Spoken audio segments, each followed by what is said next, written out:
ng panahon, bawat pagkakataon ay ibigin ko ikaw. Papa Tom, Happy Father's Day. Salamat sa lahat-lahat, lalo sa everyday sa buhay mo, pinagluluto mo kami ng pamilya natin. Na kung saan dapat ako yung nagluluto.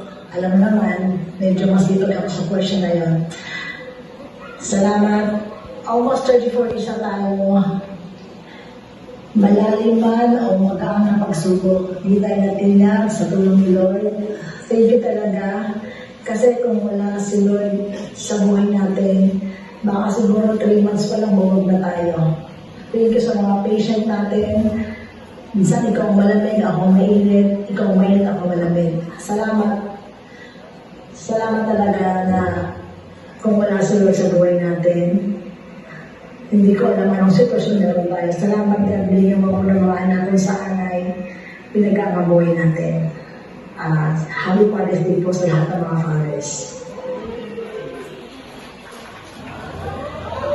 Para sa asawa ko, my best friend, my comrades, and of course, Here, I will invite everyone on the floor to stand up and tell us special prayers to all the fathers.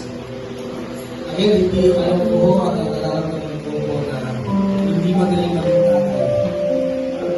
Dahil sometimes our children, their wife, demands perfection from you. Demands something beyond your capability to do. But again,